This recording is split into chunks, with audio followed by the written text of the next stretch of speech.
eu imagino que a construção da Europa e daquilo que chamou-se Ocidente se faz através de um culturalismo, uma invenção discursiva que precisa do outro.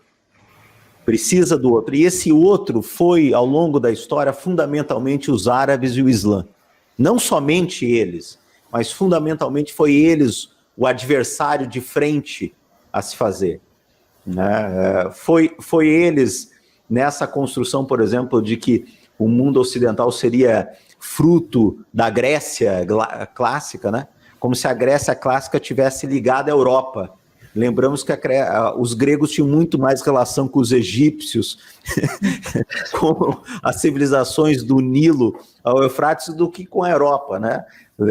Basta lembrar que o Alexandre Grande não vai para a França, não vai para onde é hoje a França, onde é a Inglaterra, ele vai para o Oriente Próximo.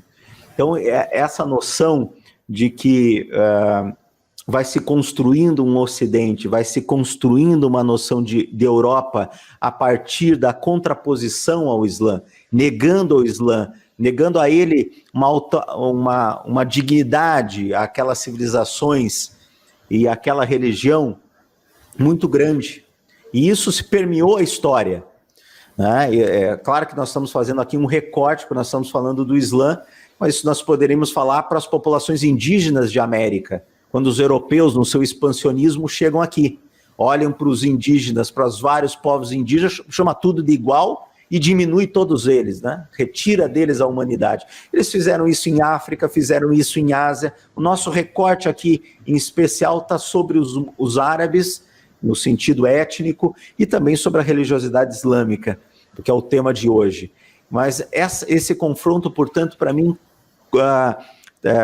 criado por Europa, retira de nós uma dignidade muito importante. E eu queria, nessa provocação, lembrar que então, a islamofobia faz parte desse exercício. Ela é um dos momentos de retirada da religião, do termo religioso, da dignidade nossa.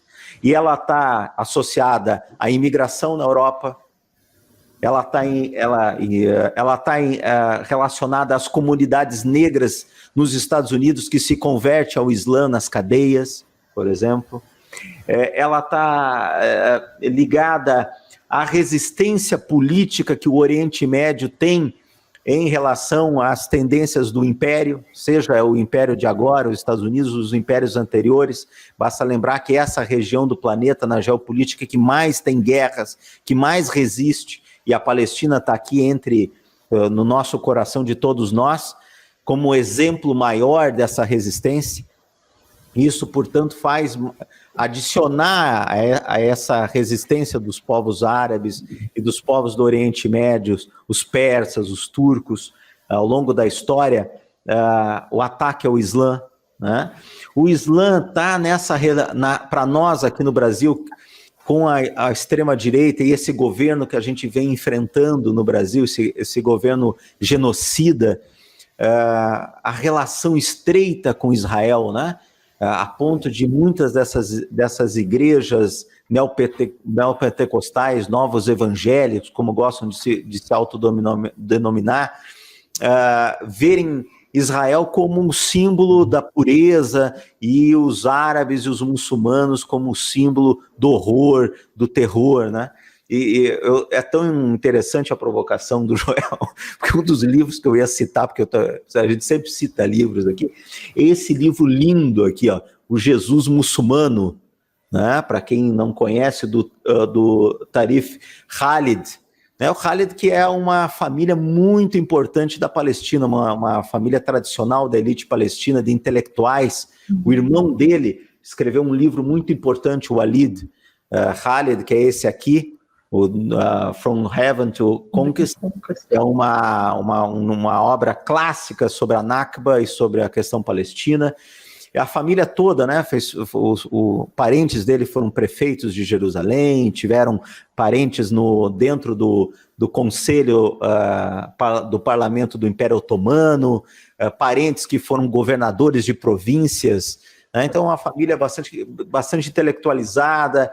E esse texto que ele escreve sobre Jesus, o Jesus muçulmano, Joel, é um Jesus, você veja como o Islã é interessante.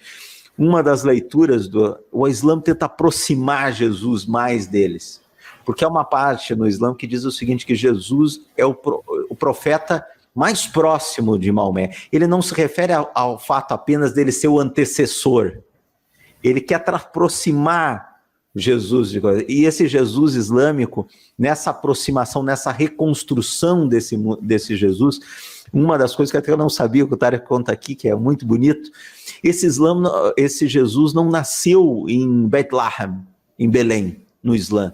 Ele nasceu no deserto. Olha que coisa fantástica, para se aproximar dos árabes. Ele nasce embaixo de uma palmeira, numa tamareira. E a tamareira se curva para que a Maria possa colher a tâmara. Veja que visão árabe, né? Só faltou o camelo, eu diria. Porque a tâmara tem o deserto. Quer dizer, se aproxima ele do mundo árabe. Olha que coisa, que religião interessante. É uma religião que não é um sincretismo no sentido do retalho, daquele que corta retalho e faz uma concha de retalhos. É aquele que se aproxima do outro, que capta o outro à sua maneira e que o reconstrói como parte de si. Esse Islã não, precisa ser contado, professora.